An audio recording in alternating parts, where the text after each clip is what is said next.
आज अगस्त 5, 2020 को एक साल उस ब्लैक डे का गुज़र चुका है जब मोदी की गवर्नमेंट ने एक नहायत भयानक फ़ैसला किया कि उसने आर्टिकल 35 से आर्टिकल 370 इंडियन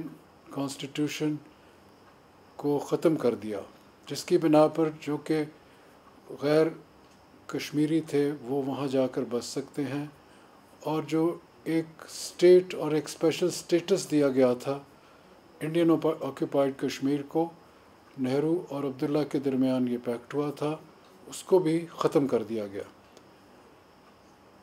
उसकी वजह से 54 साल के बाद चाइना ने उसमें सबसे अहम रोल अदा किया कि 2 मरतबा यूनाइटेड नेशन सिक्योरिटी काउंसिल के इजलास हुए न्यूयॉर्क में, जिसने साबित कर दिया कि जो इंडियन ऑक्यूपाइड कश्मीर है ये एक डिस्प्यूटेड एरिया है, मुतनाज़ इलाका है।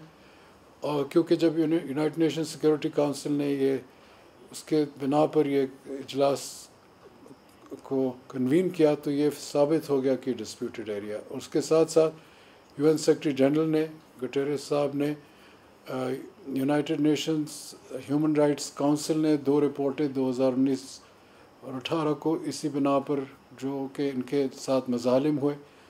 1 लाख तकरीबन पिछले 30 साल में कश्मीरी शहीद हो चुके हैं। इंडिया का मौक़िफ़ क्या है? टॉर्चर, टिरनी, असैसिनेशन, बच्चे और बच्चियों को उठाकर वहाँ से 12 से 13 हज़ार वो यंगस्टर्स को उठाकर और मुख्तलिफ़ इंडिया की जेल्स में ले गया। पिछले साल जब ये उन्होंने क्रैक डाउन किया, 9 लाख इंडियन सोल्जर्स ने 80 लाख कश्मीरी सिटीजन्स को कैद में बंद कर दिया। हमने देखा कि दुनिया में अब लॉकडाउन हो रहा है कि कितना मुश्किल होता है जब एक इलाके को लॉकडाउन कर दिया जाए। कोरोना की वजह सारी दुनिया लॉकडाउन में कुछ अरसे के लिए चली गई। आज वक्त आ गया है, 1 साल गुजर गया है कि आलमी सतह पर ज़मीर उजागर होना चाहिए, और ख़ास तौर पर जो परमानेंट 5 मेंबर्स हैं, United states, China, Britain, France और रशिया के यूनाइटेड नेशन सिक्योरिटी काउंसिल का इसके ऊपर फौरी तौर इजलास बुलाया जाए और इंडिया को बावर किया जाए कि वो जो 11 मरतबा यूएन सिक्योरिटी काउंसिल की जो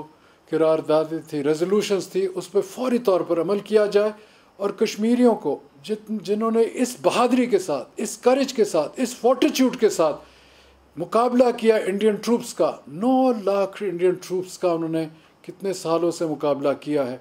और उनको आज मौका फराहम किया जाए कि वो अपने मुस्तकबिल का फ़ैसला आज़ादी से करें, और वो फ़ैसला जल्द करें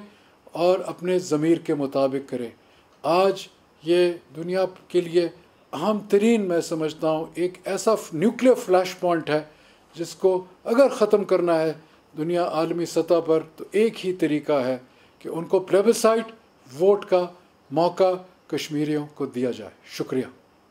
कोरोना के सिलसिला में दुनिया में लॉकडाउन का फ़ैसला हुआ, लॉकडाउन किया गया, और चंद ही दिनों में लोगों का जीना लॉकडाउन की वजह से जीना महाल हो गया। लेकिन अब अंदाज़ा कीजिए, 5 अगस्त 2019 को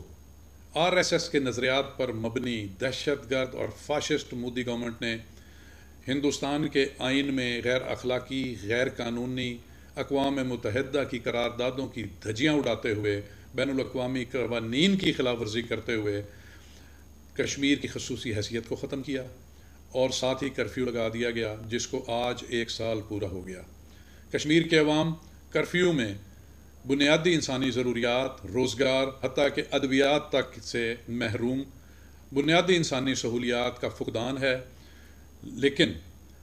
अफसोस इस बात का है कि मोदी के गवर्नमेंट के इन मज़ालिम को रोज़ाना मीडिया पर देखने के बावजूद महज़ब दुनिया, बैनुल-अक़वामी बिरादरी की खामोशी, मुजरमाना खामोशी हमारी समझ से बालातर है। दुनिया की तारीख़ हज़ारों वाक़यात से भरी पड़ी है कि आज़ादी की तहरीकों को कभी भी जुल्म, जबर और दहशत से नहीं दबाया जा सकता। इतने नामसायद हालात के बावजूद कश्मीर के गयूर अवाम ने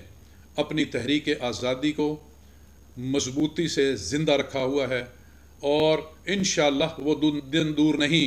जब श्रीनगर पर पाकिस्तान का सब्ज हलाली परचम लहराएगा और कश्मीरियों को हिंदुस्तान की फाशिज्म से मुकम्मल तौर पर निजात मिल जाएगी।